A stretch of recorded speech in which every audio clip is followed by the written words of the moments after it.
negative terminal, since we're gonna be dealing with the airbag and the wires.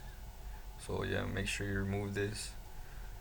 And I've done this job before, so before I even started this right now, I already had a messed up steering angle sensor. So just letting y'all know, y'all might mess up your angle sensor, 'cause I don't know like the actual way to do it. And before, the reason I had my messed up angle sensor because I tried doing this job before, but I had a cheap Clockspring. But now I went with the original, 200 bucks, and the cheap one didn't end up fitting. It just didn't fit right. And while doing it, the first time I messed up the angle sensor, so just letting y'all know, y'all might mess up the steering angle sensor. So I've been driving like with the messed up angle sensor for a while, so it didn't bother me much doing this job. I just wanted to fix the functions on my steering wheel. So the first thing is remove these caps on the side that cover up the bolts that we have to remove. Two of them, and they're a special kind of a bolt. They're a T30 with the safety something. It has a hole basically. It's not a regular T30. You have to make sure it has a hole on it. You can see right there's a hole. If you have just a T30 with no hole, then it's not gonna work. You're not gonna be able to loosen up these bolts.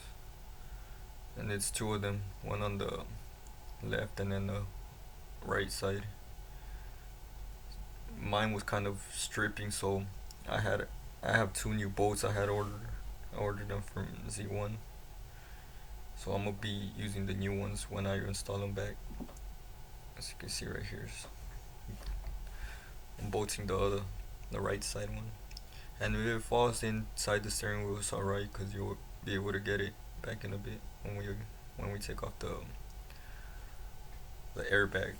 So with these two bolts off, you're able to just remove the airbag. Yeah, you can see right here.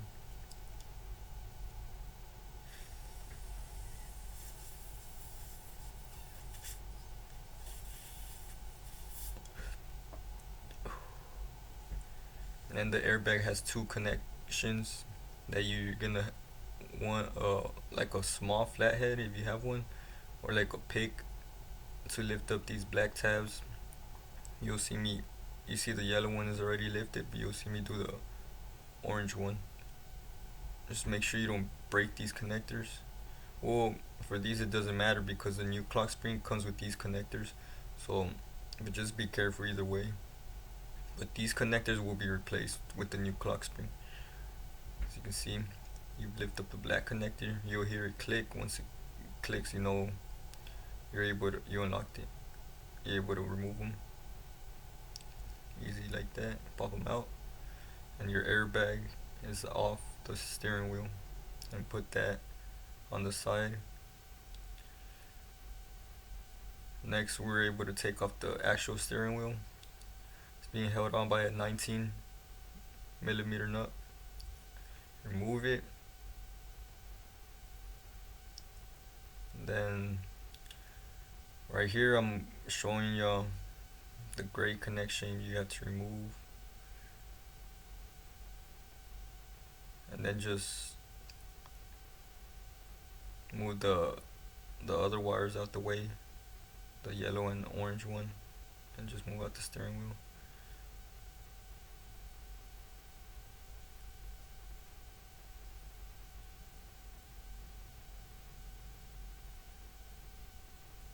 So as you can see how my Clockspring is spinning all the way. I don't think it's supposed to be doing that, so that's how you know it's broken. So now we take out these two clips right here. Another clips that have two bolts that hold the two pieces, the columns. I think that's what they're called, but it holds these two parts. These plastic covers. I guess covers, yeah. There's also a third one that I don't mention or show, but the first time I did this job, I didn't realize there was a bottom one, and I ended up breaking the cover. So take a look at the bottom and you'll see like another screw down there. But now we take off 4 screws that hold the clock spring and the angle sensor. Those 4 right there. Once you remove these 4 screws, you're gonna be left with connectors to remove. 2 connectors for the clock spring and 1 for the angle sensor. And honestly, you might be able to, I don't know if removing the wire from the clock spring is what messed up the angle sensor, but you see right there at the bottom, that thing sticking out holds a screw right there. Now we remove the 3 connectors, 2 for the clock spring, 1 for the steering angle sensor. But while editing this video, I thought about how maybe you don't have to remove the steering angle sensor connector, just remove the 2 for the clock spring. I remove everything, but maybe you don't have to, and it won't mess up the angle sensor. But maybe you don't remove the angle sensor and just let it hang and then remove the clock spring, because as you can see the way I did it, I remove all 3, and then from here you remove the clock spring from the angle sensor. There's clips that hold it. You can see right now, I'm gonna show you. That's the new one right there, and we're gonna attach it to the angle sensor. That's, since I didn't buy no angle sensor, that's like 800 bucks. I'll buy that some other time if needed. But as you can see, this is the old one, and there's clips that hold it, and you want to remove it.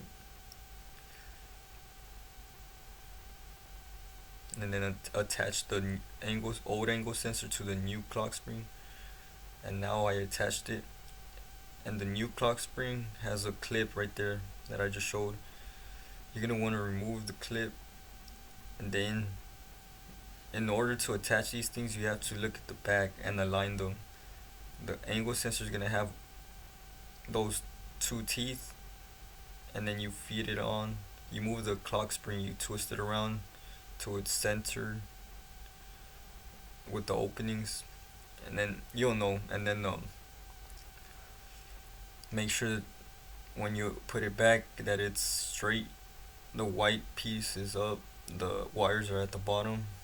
And like I said, I didn't do the actual calibration how I read in the forums. People, they turn it around to the left all the way, count the turns all the way to the right, and then they just depending on how many turns, you leave it at the middle of the amount of turns. I don't know, I didn't do all that. That's maybe what messed up my angle sensor. Maybe you could get away with it, but since I was already driving with the messed up angle sensor, I kind of was clumsy with this job. I just wanted to see if I could fix my functions, my like steering wheel functions, which I ended up fixing. So when you see right here, now make sure everything's aligned. So those 2 lines in the middle from the steering wheel and where the nut bolts onto, make sure those 2 lines are straight together. I pointed at it several times. And then make sure the hole of the steering wheel aligns with the white piece of the clock spring that I told you to make sure is at the top. So now you want to make sure when you bolt that nut, make sure your steering wheel is straight as possible, and make sure those 2 lines are direct to each other. They're straight when you tighten up that nut. So now put your steering wheel back, connect that gray connector, and then these are the 2 new bolts.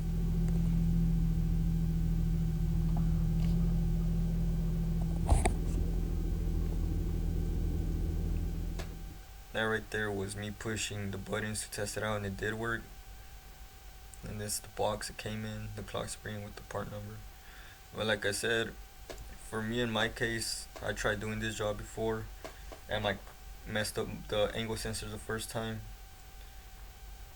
trying to fix the functions the first time. So I've been driving like for a few months with this messed up angle sensor. So at the end of my job, my angle sensor was still messed up. So what I'm planning to do is reset the lights, because when your angle sensor is messed up, it activates the slip and VDC light. So I'm gonna just try to reset the lights and see if I could get it recalibrated, and I'll inform in the comments if that worked. But the functions that at first was trying to fix it did ended up working, so I'm able to use the functions on my steering wheel again.